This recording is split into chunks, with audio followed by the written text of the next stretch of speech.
Olá, que bom que vocês estão aqui. Para quem não me conhece, eu sou Grace Gasparini e há mais de 35 anos trabalho com neuroreabilitação. E agora, nesse workshop, eu vou mostrar os principais erros, mas vou mostrar também como acertar para indicar uma órtese, principalmente órtese funcional e uma órtese perfeita para o seu paciente. Para você indicar uma órtese, você precisa ter em mente alguns pré-requisitos. Requisitos esses que muitas pessoas não identificam e acabam indicando algo que não condiz com o que o paciente precisa. Muitas vezes tirando até a função da mão. O que eu estou falando pode parecer mentira, mas veja aqui o depoimento dessa mãe que relata como era a mão da sua filha e como está após fazer o uso contínuo da órtese. Como o uso de órtese mudou a vida da minha filha. Eu tenho uma filhinha de 6 anos, a Maria Vitória. Quando a Vivi tinha alguns meses, ela sofreu um AVC.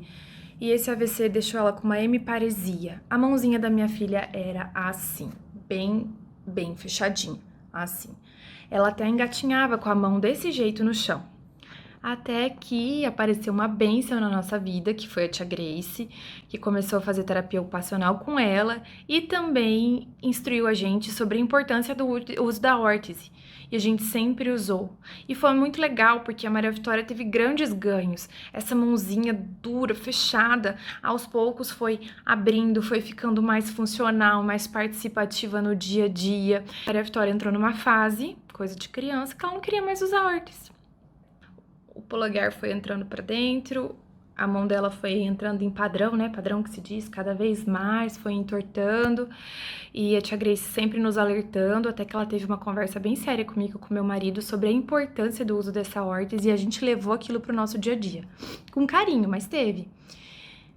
E aí eu tô muito feliz, porque tem um mês, mais ou menos, que a gente voltou da médica dela, que fica em outro estado.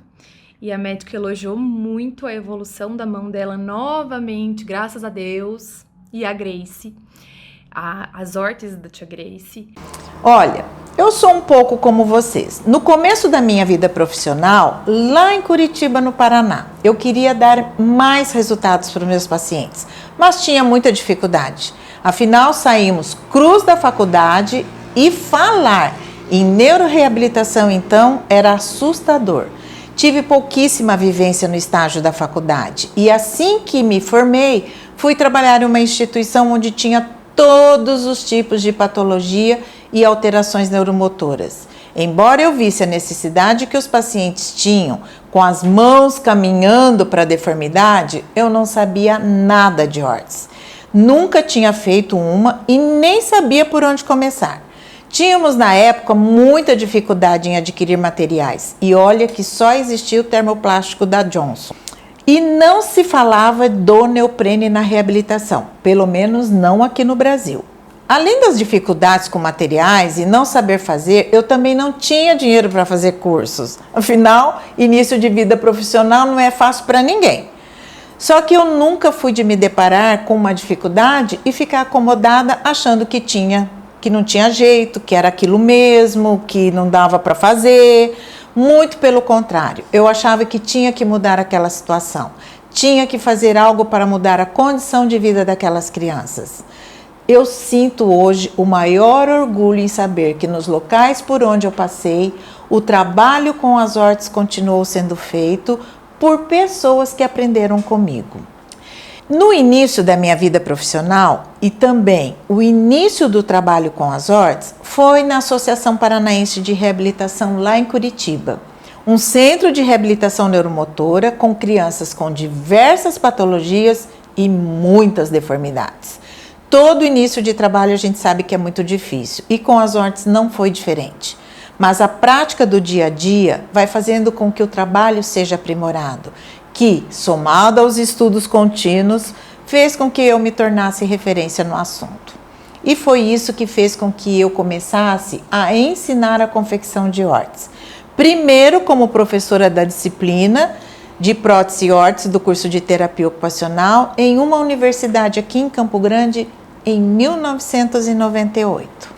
Depois, através de cursos presenciais, aí quando eu comecei a ensinar, eu não parei mais. Vieram os cursos presenciais e eu fui para diversas cidades do país. Fortaleza, Recife, Belém, Maceió, Teresina, São Luís, Curitiba, Porto Alegre, várias vezes aqui em Campo Grande, Macaé, no Rio de Janeiro, São Paulo, Ribeirão Preto, fui por 5 anos consecutivos e até Araçatuba, que é a minha cidade natal. Também ministrei esse curso em uma pós-graduação de terapia ocupacional por 20 anos. Ou seja, foram 20 anos, mas com 22 turmas. E eu estive com essa disciplina desde o início. Então foram turmas em Lins, São Paulo, Curitiba e São Paulo capital, tá? Além de ensinar a confeccionar hortes, eu vivencio isso, gente, no dia a dia, na minha prática clínica. Porque é muito importante você conhecer o paciente também, saber da patologia e saber as suas necessidades, tá? E sem deixar de relatar os benefícios que as hortes trazem para eles. Isso eu vivencio diariamente. Eu tenho conseguido fazer com que os pais entendam a importância do uso contínuo para a prevenção de deformidade e também para a facilitação dos movimentos dentro de padrões motores mais normalizados. Os ganhos motores e funcionais são imensuráveis e seus benefícios nós podemos ver gradativamente nas conquistas que o paciente alcança no dia a dia. Bem, agora nós vamos falar sobre os erros ao indicar uma órtese. Esses erros a gente não pode cometer, principalmente porque nós estamos revestindo uma mão e a gente tem que tomar o cuidado para que essa mão ela possa se tornar mais funcional ou melhorar a função que ela tem. Então, o erro 1, primeiro erro, não saber sobre a anatomia funcional da mão. Gente, como é que eu vou ajustar uma órtese em um membro espástico se a gente não sabe como funciona uma mão normal? Como fazer uma mão espástica se tornar funcional dentro de uma órtese funcional se não souber quais as estruturas que devem ser preservadas para que ela possa ter essa função? Veja essa mão normal, gente, olha a amplitude, olha a preensão, olha os arcos da mão. Uma mão, essa é uma mão normal. Então, nós temos que transferir isso para uma mão espástica.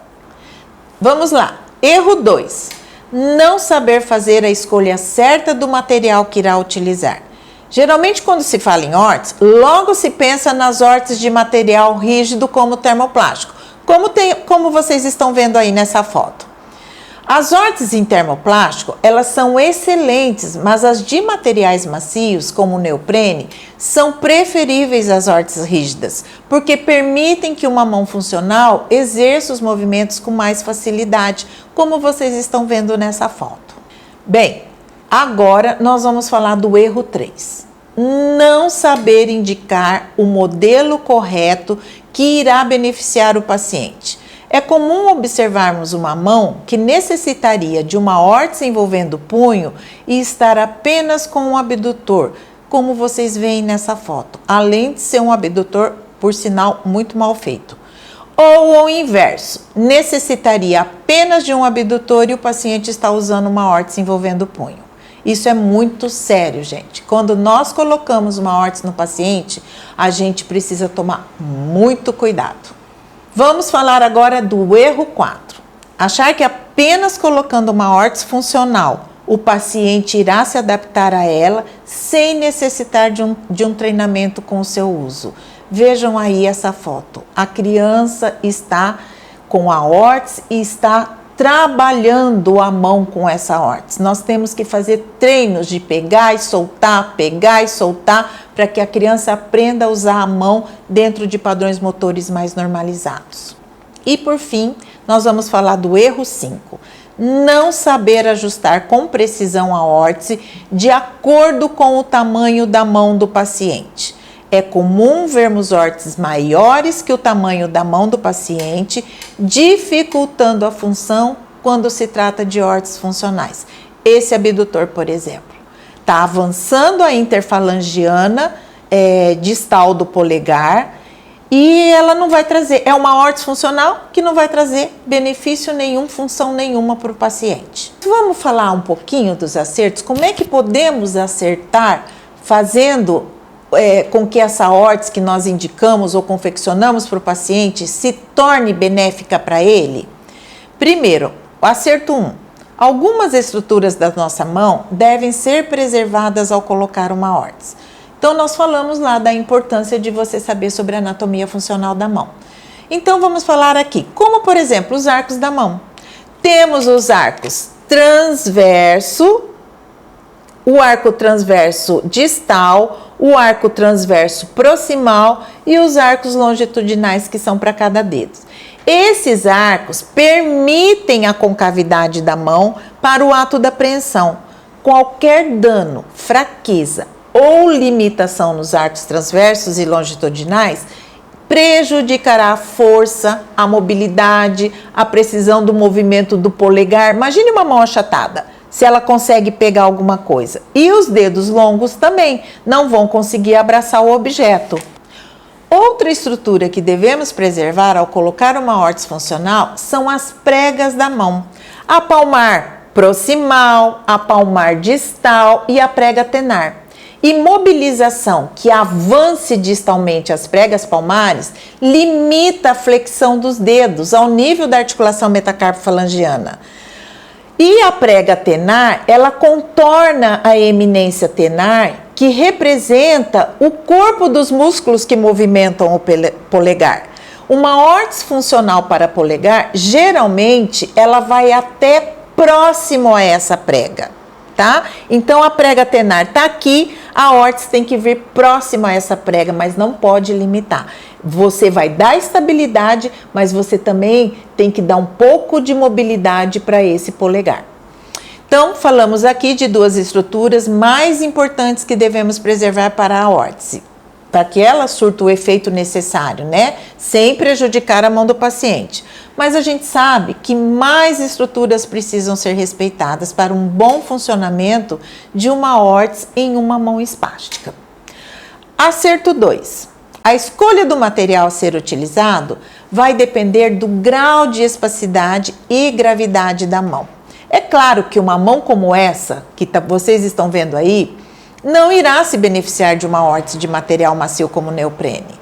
As órteses em neoprene, elas são órteses funcionais. Elas ajudam a realinhar as articulações, melhorando o padrão funcional do membro, ou seja, os movimentos se darão dentro de padrões motores mais normalizados, como vocês estão vendo aí. A dificuldade que tem essa mãozinha, né? É um quadro mais leve. Aí, com a órtese, ela já fazendo um treinamento funcional de trabalhar a mãozinha com essa órtese. O mesmo acontece com essa outra mão, que o padrão é um padrão anormal. A hora que você coloca a órtese, você realinha a articulação e ela começa a usar essa mão dentro de padrões motores mais normalizados. Acerto 3. Escolher o modelo de órtese correto é algo que não é fácil. E se eu disser para vocês que eu nunca errei, eu estarei mentindo. Quando você inicia o trabalho com órtese, gradativamente você vai desenvolvendo uma percepção mais clara do que pode ou não ser o ideal para o paciente. É o seu olhar clínico que a experiência vai te proporcionando. Mas é claro que algumas dicas eu posso passar para vocês. Então vamos lá. Se eu tenho um punho com tendência à flexão e ainda assim consegue fazer a extensão ativa dos dedos, tá aqui, mas ele faz a extensão ativa dos dedos, tá? Mas tem o predomínio da flexão, vamos ver aí nessas duas fotos. Nós temos aí um punho fletido, os dedos estendidos. Quando eu estabilizo esse punho numa posição neutra, peço para o paciente estender os dedos e ele consegue, eu não tenho dúvida que esse paciente irá necessitar de uma órtese que envolva punho e eu vou optar no caso dele, para colocar uma órtese mais macia como o neoprene, porque ele tem uma função. Então, eu só preciso estabilizar esse punho, tá? Então, vamos lá.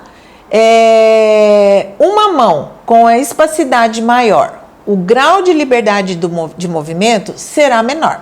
Mas por que o neoprene e não uma órtese funcional de material termoplástico? Eu não estou dizendo que é contraindicado a órtese em termoplástico, mas se a espacidade não for grave, o paciente irá se adaptar muito melhor a uma órtese de material macio. Essa órtese irá proporcionar tanto estabilidade quanto liberdade de movimento. Se a espacidade não for grave e apresentar um certo grau de mobilidade, a órtese em neoprene poderá ajudar no realinhamento das articulações e, com o treino motor, receberá informação sensorial dentro de padrões motores mais normalizados, como aí na foto que vocês estão vendo. Acerto 4. Falamos anteriormente sobre treino motor e eu vou explicar melhor isso daí. Quando colocamos uma órtese funcional no paciente, não basta apenas colocar a órtese e deixar que o paciente faça o resto. Gente, não existe isso. Ao realinhar uma articulação da mão, você está oferecendo uma nova informação sensorial para essa mão. Ou seja, ele usava a mão de uma forma errada, mas era o que ele sabia fazer. E essa informação sensorial que ele tem registrado, o uso de uma mão de forma incorreta. Ao colocarmos a órtese e realinharmos as articulações envolvidas, o paciente passará a ter uma nova informação sensorial e ele precisará de treinos contínuos para aprender a usar essa mão. Ou seja, realizar os movimentos dentro de padrões motores mais normalizados. É muito comum os pais chegarem para a gente e dizer: ele está usando menos a mão com a órtese, ou ele está com mais dificuldade de abrir a mão. Por isso, quando você colocar uma órtese funcional no paciente, mesmo de material rígido ou neoprene, você tem que alertar os pais de que os movimentos no início se tornarão mais lentos, mas com o treino contínuo, isso será normalizado aos poucos. Você explicando o que pode acontecer e como isso se resolverá, vai deixar a família segura para dar continuidade ao uso da órtese. Bem, agora vamos falar do acerto 5. Vamos repetir 1000 vezes aqui. Uma órtese, para se ajustar com precisão na mão do paciente, ela necessita ser feita sobre medida. Não indiquem órteses do tipo PMG, que não oferecem opções de reajuste na mão do paciente. Se você quer oferecer qualidade ao seu paciente, então busque órteses que possibilitem reajustes ou então aprenda a fazer você mesmo as órteses.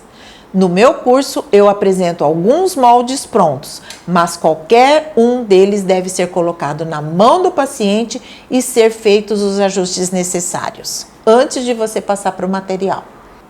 Olha, gente, eu tentei mostrar aqui para vocês a importância de como saber indicar uma órtese. Claro que esse conteúdo é muito mais denso e tem muito mais coisas a se abordar para você chegar a uma órtese perfeita, tanto em função ou em acabamento.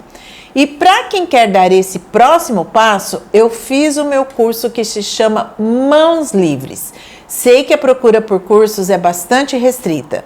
Os cursos presenciais, eles envolvem custo, passagem, estadia, alimentação, além do custo com o curso em si.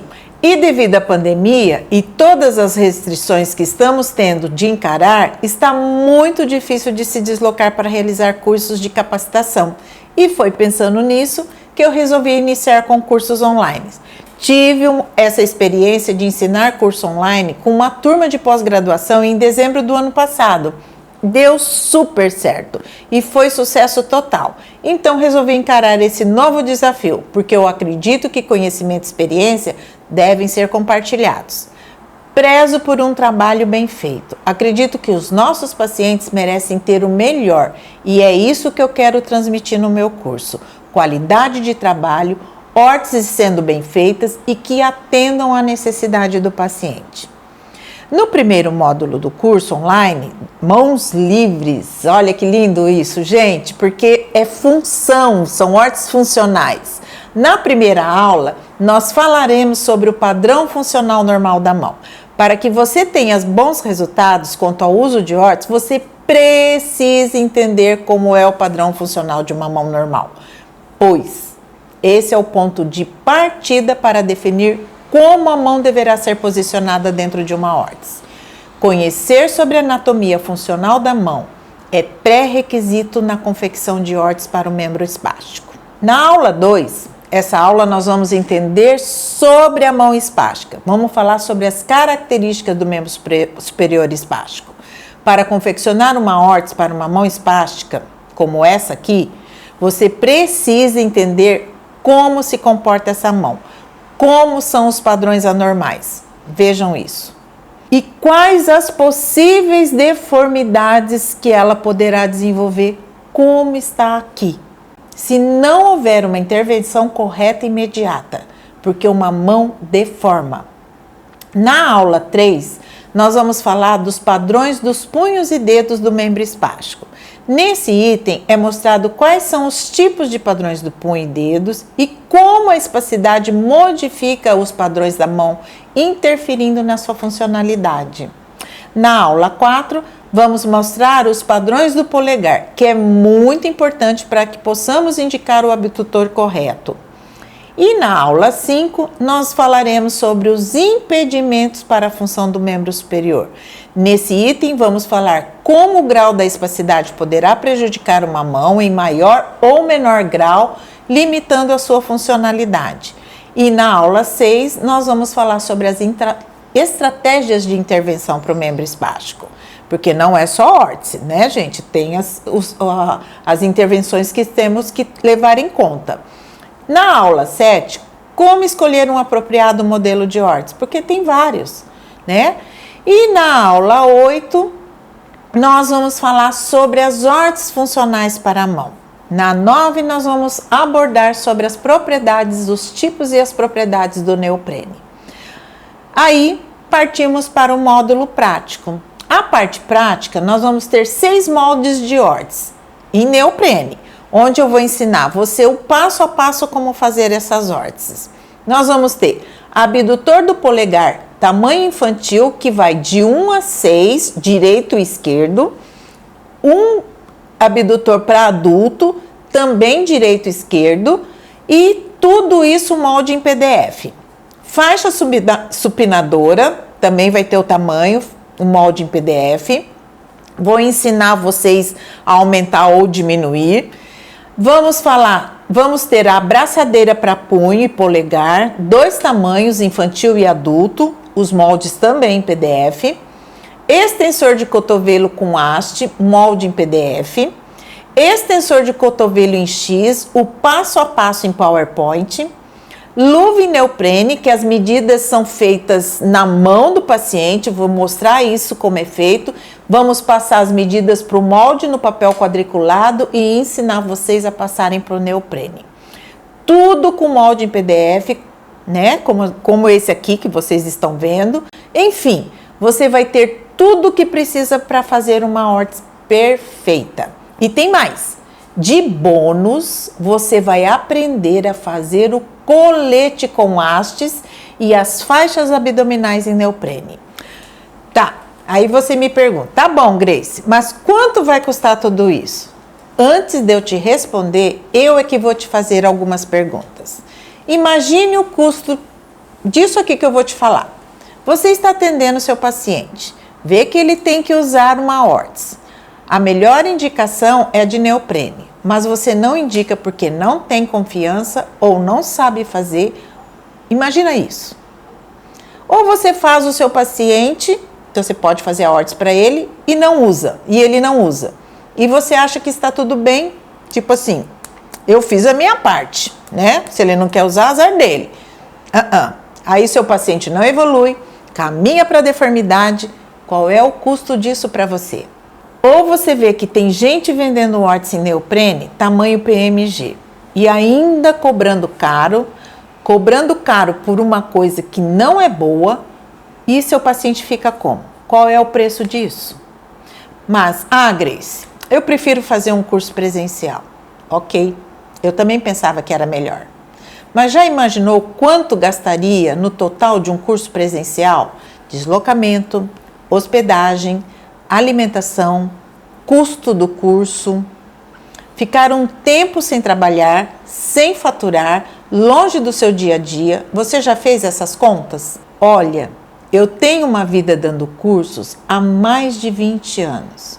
Meu curso presencial custa pelo menos R$900, no mínimo. E mesmo assim, você vai lá, faz, vai embora. Se ficou com dúvida, já era. Não tem para onde correr. E outra, esqueceu algo? Não tem como rever e assistir novamente. Então, o que eu posso te falar em relação ao investimento do meu curso? É que se eu fosse cobrar tudo que eu estou colocando aqui para vocês, esse curso não sairia por menos de R$1.500. Mas fiquem tranquilos, que não vai custar isso. Eu quero atingir e ajudar todos os profissionais que queiram evoluir. Eu quero que todos possam fazer. E eu respeito você que ficou comigo até agora. Isso mostra que você quer aprender e quer mudar. Então, vocês que estão aqui nessa primeira turma, eu vou facilitar mais ainda. O valor da inscrição vai ter um desconto de 50%. Gente, 50%. Vai ser 12 vezes de 58,16 no cartão ou R$597 à vista. Olha, esse valor por mês, se você vender uma órtese, independente de qual for, você já paga esse investimento e ainda tem lucro. Mas eu trabalho em instituição, eu não vou vender. Ok, um almoço em um lugar legal custa quanto? Uma pizza. Deixa de comer uma pizza no mês que você vai pagar essa parcela. Agora você tem duas opções. Continuar assim, sem ter segurança ou sem fazer uma órtese, mesmo sabendo que seu paciente pode ter uma deformidade por isso, ou se inscrever e vir comigo aprender algo que você vai levar para o resto da sua vida, que vai ajudar muito os seus pacientes e pode até mudar vidas. Te aguardo lá no grupo dos alunos. Até mais!